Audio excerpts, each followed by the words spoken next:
Ketika orang berbicara tentang warisan, pikiran kita biasanya langsung tertuju pada harta benda, rumah besar yang diwariskan kepada anak, rekening tabungan yang ditinggalkan, atau perusahaan yang dibangun selama bertahun-tahun. Namun, jika kita menyelami lebih dalam, kita akan sadar bahwa warisan sejati seringkali tidak terlihat. Ia tidak berbentuk angka di rekening bank, melainkan nilai, kebiasaan, dan cara kita memperlakukan orang lain. Morgan Housel menekankan bahwa uang memang bisa menjadi bagian dari warisan, tetapi ia hanyalah sebagian kecil dari keseluruhan cerita. Yang jauh lebih kuat adalah jejak emosional dan keputusan finansial kita yang membentuk generasi berikutnya.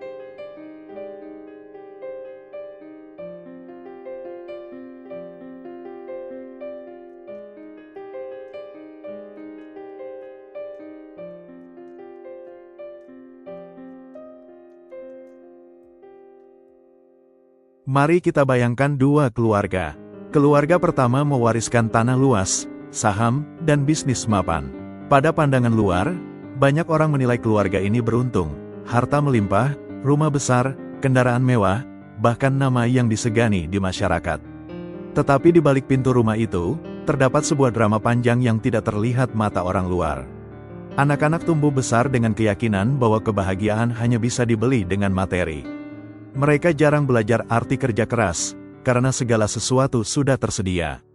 Namun, ketika sang orang tua meninggal, muncul pertanyaan yang jauh lebih berat, siapa yang berhak atas apa? Apa yang diwariskan tidak lagi menjadi sumber kebahagiaan, melainkan api yang membakar hubungan darah. Saudara saling menggugat, perebutan tanah berakhir di meja hijau, bisnis keluarga terpecah belah karena ego masing-masing.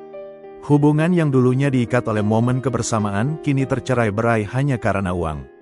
Pada akhirnya, harta yang begitu besar berubah menjadi kutukan, mereka kaya secara materi, tetapi miskin secara batin. Tidak ada lagi tawa di meja makan, tidak ada lagi rasa percaya antar saudara. Harta yang seharusnya menjadi penopang justru menjadi tembok yang memisahkan. Bandingkan dengan keluarga kedua. Mereka mungkin tinggal di rumah sederhana, di gang kecil yang bahkan tak masuk peta kota. Tidak ada aset miliaran rupiah, tidak ada saham perusahaan besar.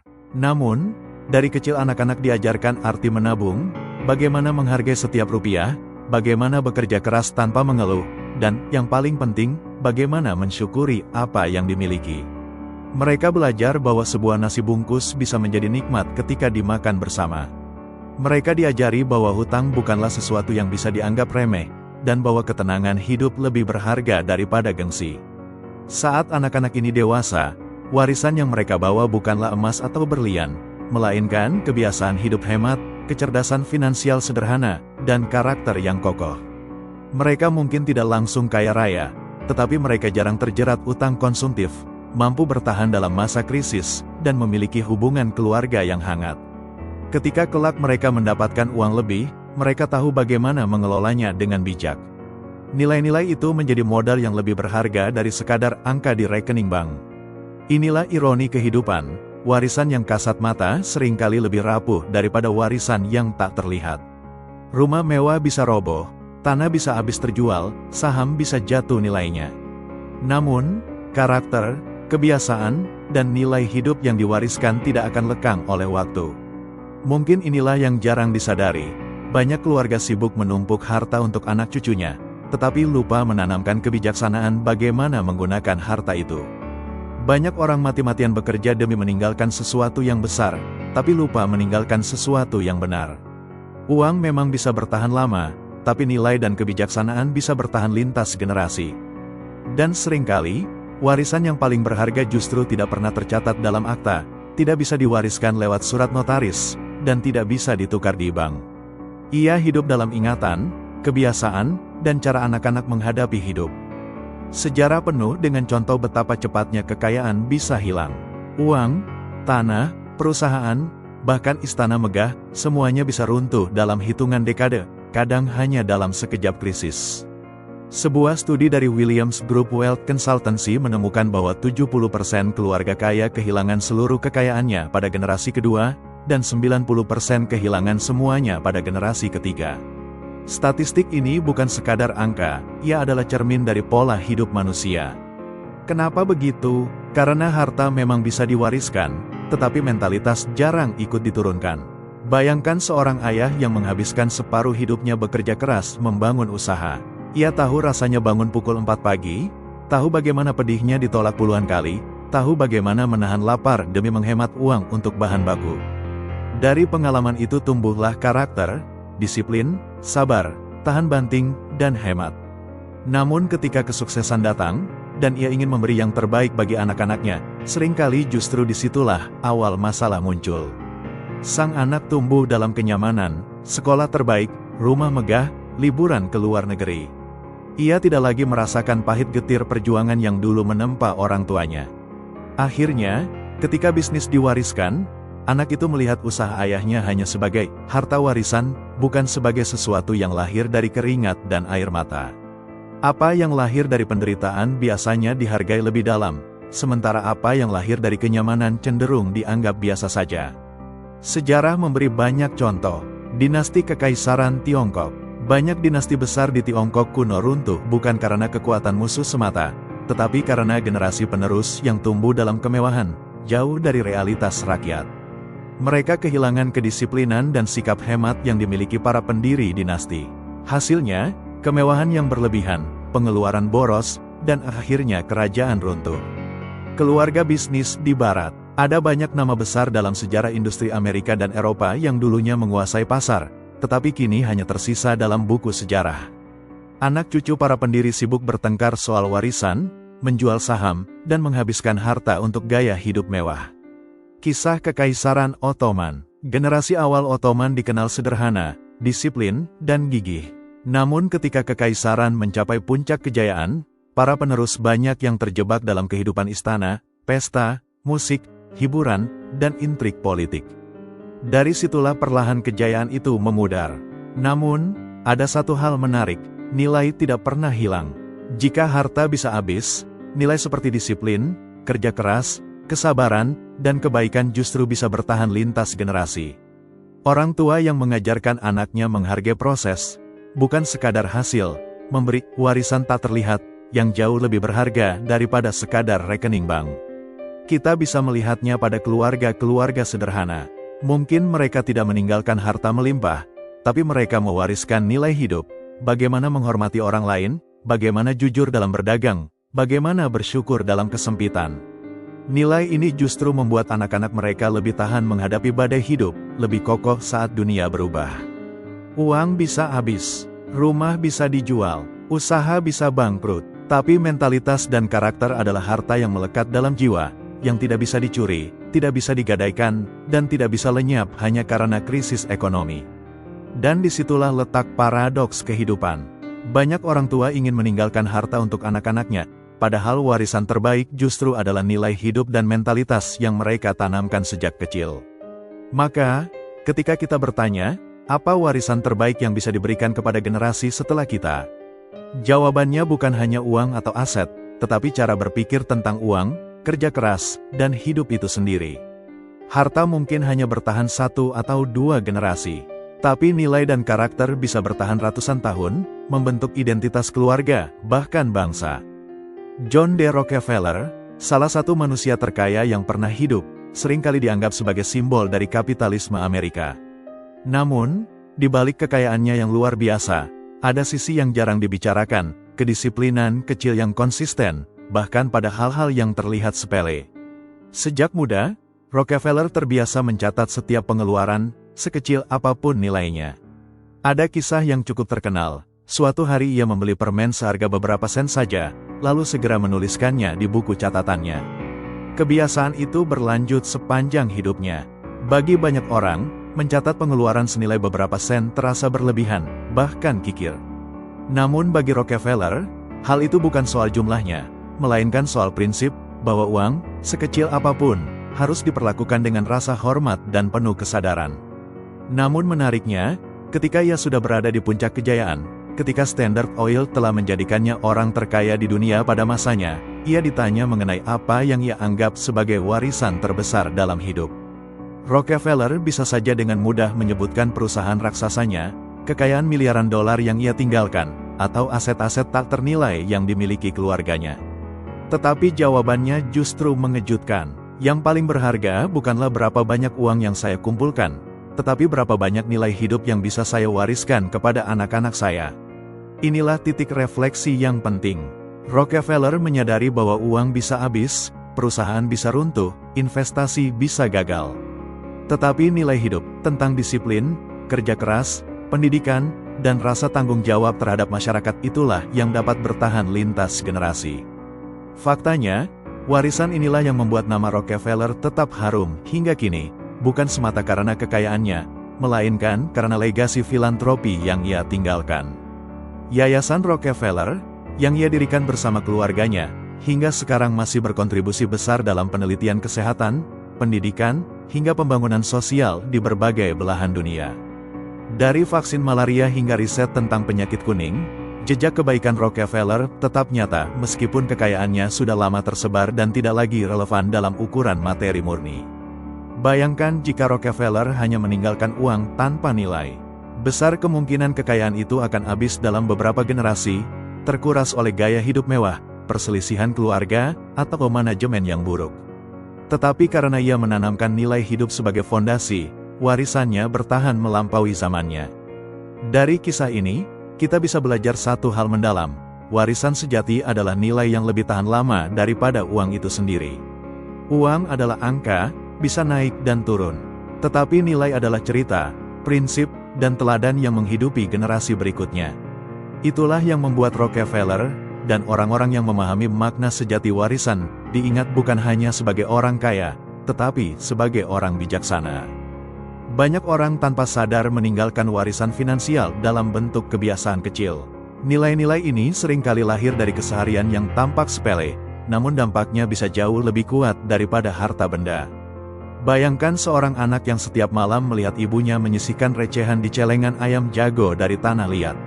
Sang ibu tidak pernah mengajarkan teori ekonomi, tidak pernah berbicara tentang inflasi atau suku bunga, tapi dari rutinitas sederhana itu, sang anak belajar dua hal, kesabaran dan kesadaran bahwa uang kecil pun punya arti. Ketika ia dewasa, kebiasaan itu melekat. Ia mungkin tidak menjadi orang terkaya, tapi ia tumbuh sebagai pribadi yang tahu arti disiplin, tahu bahwa setiap rupiah memiliki perjalanan panjang.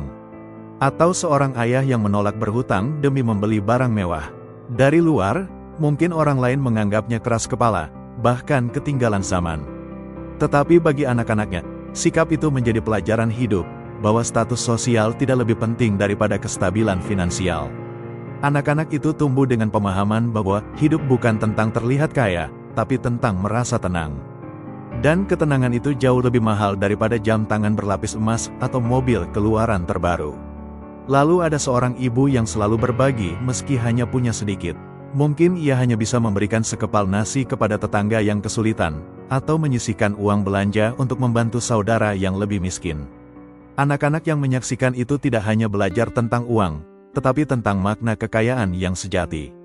Mereka memahami bahwa harta bukan diukur dari banyaknya yang kita simpan, tetapi dari seberapa besar hati kita mampu memberi. Inilah warisan tak kasat mata, nilai-nilai yang tidak pernah tertulis dalam wasiat, tidak pernah tercetak di sertifikat, dan tidak pernah tercatat dalam rekening bank. Namun, justru itulah yang menjadi harta paling berharga yang diwariskan antar generasi. Seseorang mungkin meninggalkan rumah megah, tetapi jika anak-anaknya tidak pernah belajar mengelola, rumah itu bisa dijual habis dalam hitungan tahun. Sebaliknya, seorang ayah yang tidak meninggalkan harta benda, tetapi menanamkan disiplin menabung, keberanian bekerja keras, dan kebijaksanaan dalam berbagi, sebenarnya sedang memberikan bekal yang akan terus hidup dalam diri anak-anaknya, bahkan cucu-cucunya. Kebiasaan kecil inilah yang kemudian membentuk DNA finansial keluarga.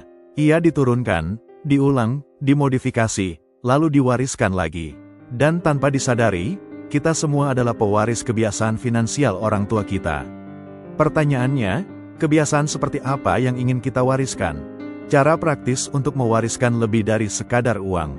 Ketika kita bicara tentang warisan, pikiran kebanyakan orang langsung menuju angka, berapa jumlah tabungan yang ditinggalkan, rumah apa yang diwariskan, atau aset apa yang bisa dibagi. Namun, dalam kehidupan nyata, justru hal-hal non-materi seringkali jauh lebih berharga dan lebih lama bertahan dibanding uang. Mari kita uraikan lebih dalam 4 cara praktis berikut ini. 1. Ajarkan literasi finansial sejak dini. Anak-anak tidak pernah benar-benar belajar soal uang dari sekolah. Mereka mungkin tahu cara menghitung, tapi tidak tahu cara mengelola. Inilah mengapa orang tua yang peduli akan menanamkan literasi finansial sejak kecil. Bayangkan seorang anak yang sejak usia belia sudah terbiasa menabung dari uang jajannya. Bukan sekadar menyimpan koin di celengan, tapi juga belajar tujuan, untuk apa ia menabung, bagaimana menunda kesenangan demi impian yang lebih besar. Itu adalah pelajaran yang jauh lebih kuat daripada hadiah mainan mahal yang habis begitu saja. Bahkan, dalam banyak kisah sukses, kita sering mendengar tokoh-tokoh besar berkata, "Saya belajar tentang uang bukan dari sekolah, tapi dari orang tua saya yang membiasakan saya menabung, berusaha, dan tidak boros sejak kecil." Literasi finansial sejak dini ibarat menanam benih pohon.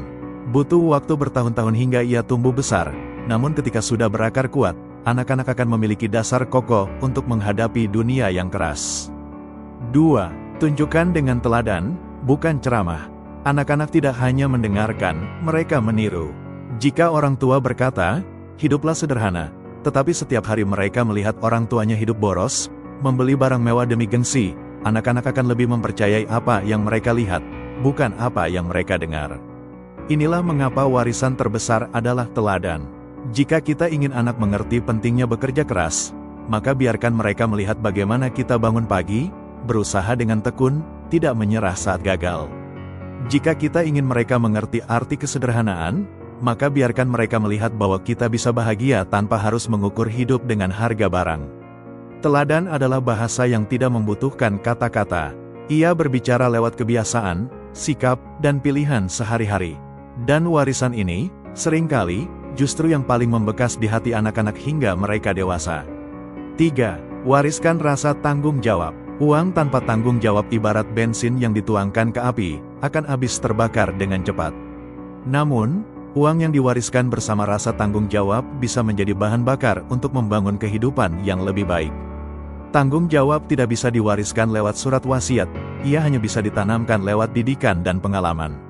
Misalnya, mengajarkan anak untuk bekerja demi mendapatkan sesuatu yang mereka inginkan, bukan sekadar diberi. Mengajarkan bahwa setiap hak selalu berdampingan dengan kewajiban. Ada pepatah bijak yang mengatakan, jika ingin memberi anakmu makan sehari, berikan dia ikan. Jika ingin memberi makan seumur hidup, ajarkan dia cara memancing. Warisan tanggung jawab mirip dengan pepatah itu. Bukan sekadar memberi, tapi membekali. Anak yang bertanggung jawab akan menghargai harta yang ia miliki. Ia tahu bagaimana menjaga, mengelola, bahkan melipat gandakannya. Sementara anak yang tidak bertanggung jawab, meski diberi warisan dalam jumlah besar, bisa kehilangannya dalam sekejap mata. 4. Tinggalkan cerita, bukan hanya harta. Harta bisa hilang, tapi cerita akan terus hidup. Cerita perjuangan kita, kesulitan yang kita hadapi, pengorbanan yang kita jalani, itulah yang seringkali menjadi sumber kekuatan anak-anak saat mereka menghadapi badai hidup. Bayangkan seorang anak yang mendengar langsung dari ayah atau ibunya, bagaimana mereka memulai dari nol, bagaimana mereka pernah ditolak, gagal, bangkrut, lalu bangkit kembali. Cerita itu bukan hanya sejarah, melainkan peta jalan yang bisa mereka gunakan ketika suatu hari mereka sendiri menghadapi kegagalan. Cerita juga membentuk identitas keluarga. Ia mengikat generasi, dari kakek ke ayah, dari ayah ke anak, dari anak ke cucu. Setiap kali kisah itu diceritakan ulang, nilai-nilai di dalamnya hidup kembali. Maka, jangan hanya tinggalkan rumah atau tabungan. Tinggalkan kisah tentang perjuangan, nilai moral, dan kebijaksanaan hidup. Karena suatu hari nanti, mungkin cerita itulah yang akan menyelamatkan mereka ketika uang tidak lagi cukup. Warisan sejati bukanlah sekadar angka di buku tabungan, grafik investasi yang naik, atau rumah mewah yang berdiri megah. Warisan sejati adalah nilai, sikap, dan kebijaksanaan hidup yang bisa bertahan jauh lebih lama daripada kekayaan materi. Rumah bisa roboh, uang bisa habis, saham bisa anjlok. Namun, kebijaksanaan yang diwariskan akan tetap hidup, menyalakan obor di tangan generasi berikutnya.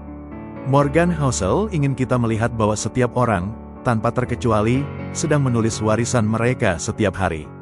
Tidak perlu menunggu tua, tidak perlu menunggu kaya raya. Warisan itu ditulis dalam hal-hal sederhana, keputusan finansial yang bijak, pilihan untuk hidup dengan integritas, cara kita bekerja dengan jujur, dan sikap kita terhadap uang serta orang lain. Bayangkan seseorang yang tumbuh dari keluarga sederhana. Orang tuanya tidak pernah punya rekening tabungan besar, tidak pernah meninggalkan warisan rumah atau tanah. Tetapi mereka meninggalkan sesuatu yang lebih kuat, etos kerja, disiplin, kebiasaan menabung, dan rasa hormat terhadap orang lain. Warisan ini tidak terlihat di neraca kekayaan, tetapi terasa dalam cara anak-anak mereka menjalani hidup. Anak-anak itu mungkin lebih siap menghadapi tantangan, lebih bijak dalam mengambil risiko, lebih berhati-hati dalam berutang, dan lebih murah hati ketika membantu orang lain. Itu semua adalah harta yang tidak bisa dinominalkan. Kekayaan materi seringkali hanya bertahan sebatas 1 atau 2 generasi. Banyak penelitian menunjukkan bahwa 70% keluarga kehilangan seluruh kekayaannya pada generasi kedua, dan 90% pada generasi ketiga. Mengapa? Karena uang tanpa nilai hidup hanyalah angka yang mudah menguap. Tetapi jika nilai dan kebijaksanaan hidup yang diwariskan, maka meskipun harta habis, generasi berikutnya tetap memiliki fondasi untuk membangun kembali. Warisan bukan hanya soal keluarga, ia juga bisa berarti kontribusi yang lebih luas. Seorang guru yang dengan sabar mengajarkan anak-anak membaca meninggalkan warisan literasi yang akan bertahan seumur hidup murid-muridnya. Seorang pekerja biasa yang memilih untuk hidup jujur meninggalkan warisan berupa teladan moral di lingkungannya. Bahkan seorang sahabat yang selalu hadir mendengarkan saat orang lain berduka, sedang menulis warisan berupa kebaikan yang akan dikenang. Uang memang penting, tidak bisa dipungkiri. Ia memberi kebebasan, keamanan, dan kesempatan. Tetapi jika hanya berhenti di situ, ia tidak lebih dari sekadar alat. Pertanyaan yang lebih penting adalah, untuk apa alat itu digunakan? Apakah ia digunakan untuk memperkuat keluarga, membantu orang lain, membiayai pendidikan anak, membuka peluang bagi sesama, ataukah ia hanya berhenti sebagai angka yang membusuk di rekening bank? Di titik inilah, Morgan Housel mengajak kita merenung. Saat membicarakan kekayaan, jangan hanya bertanya, berapa yang bisa kita kumpulkan, tetapi juga, apa yang bisa kita tinggalkan? Bukan hanya untuk keluarga, tetapi juga untuk dunia. Mungkin warisan itu berupa keberanian untuk hidup sederhana di tengah dunia yang serakah. Mungkin berupa keberanian untuk berkata, cukup, ketika orang lain selalu mengejar lebih banyak. Mungkin berupa kisah hidup yang jujur dan apa adanya, yang kelak diceritakan kembali sebagai teladan. Pada akhirnya, uang hanyalah bagian kecil dari cerita kita. Warisan terbesar adalah jejak yang kita tinggalkan dalam hati orang lain.